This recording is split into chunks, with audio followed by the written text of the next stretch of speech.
एक हंस और एक हंसिनी की बड़ी ही रोचक और अर्थपूर्ण कहानी। उल्लू के पक्ष में फैसला। एक बार की बात है, एक बार एक हंस और हंसिनी हरिद्वार के सुरम्य वातावरण से भटकते हुए एक उजड़े और वीरान से रेगिस्तानी इलाके में आ गए। हंसिनी ने हंस को कहा कि ये हम किस उजड़े इलाके में आ गए हैं। यहाँ ना तो जंगल है, ना ही जल और ना ही ठंडी हवाएं हैं। यहाँ तो हमारा जीना ही मुश्किल हो जाएगा।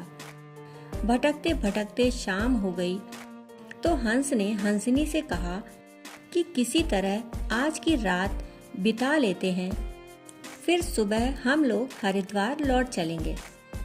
रात हुई तो जिस पेड़ के नीचे हंस और हंसिनी रुके थे, उस पेड़ पर एक उल्लू बैठा था। वह उल्लू जोर जोर से चिल्लाने लगा।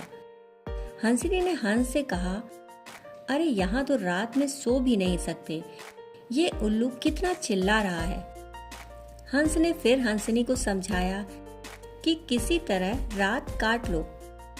मुझे अब समझ में आ गया है कि ये इलाका वीरान क्यों है।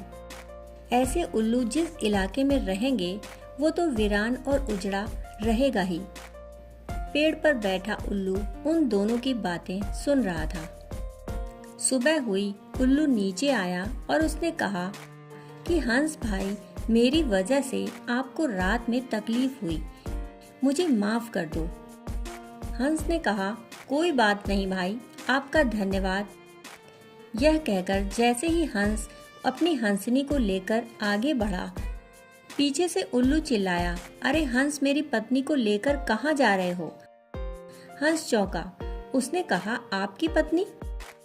अरे भाई, यह हंसिनी है, मेरे साथ आई थी, मेरे साथ जा रही है। उल्लू ने कहा, खामोश रहो, ये मेरी पत्नी है।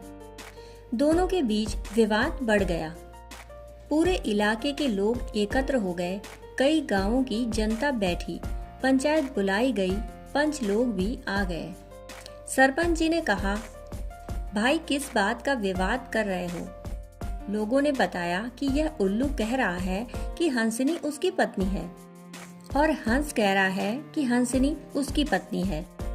लंबी बैठक और पंचायत के बाद पंच लोग किनारे हो गए और उन लोगों ने फैसला किया कि यह बात तो सही है कि हंसिनी हंस की ही पत्नी है, लेकिन यह हंस और हंसिनी तो अभी थोड़ी देर में इस गांव से चले जाएंगे।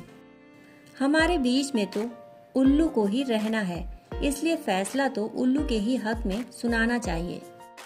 उन्होंने अपना फैसला सुनाया और कहा कि सारे तथ्यों और सबूतों की जांच करने के बाद यह पंचायत इस नतीजे पर पहुंची है कि हंसिनी उल्लू की ही पत्नी है और हंस को तत्काल गांव छोड़ने का हुक्म दिया जाता है। यह सुनते ही हंस हैरान हो गया, रोने चीखने और चिल्लाने लगा, पंचायत ने गलत फैसला सुनाया है। उल्लू ने मेरी पत्नी ले ली।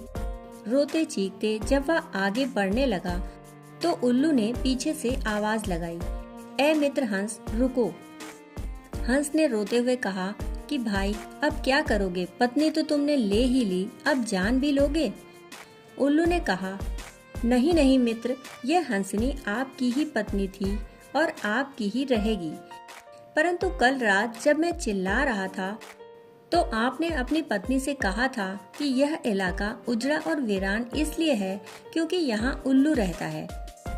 मित्र, यह इलाका उजड़ा और वीरान इसलिए नहीं है कि यहाँ उल्लू रहता है। यह इलाका उजड़ा और वीरान इसलिए है क्योंकि यहाँ पर ऐसे पंच रहते हैं जो उल्लुओं के हक में फैसला सुनाते हैं। शायद 65 साल की आजादी के बाद भी हमारे देश की दुर्दशा का मूल कारण यही है कि हमने उम्मीदवार की योग्यता न देखते हुए हमेशा यह हमारी जाति का है, यह हमारी पार्टी का है के आधार पर अपना फैसला उल्लुओं के ही पक्ष में सुनाया है। देश की बदहाली और दुर्दशा के लिए कहीं न कहीं हम भी जिम्मेदार हैं। दोस्तों, कहानी सुनने के लिए आपका बहुत बहुत आभार। फिर मिलते हैं ऐसी ही कहानियों के साथ, तब तक के लिए धन्यवाद।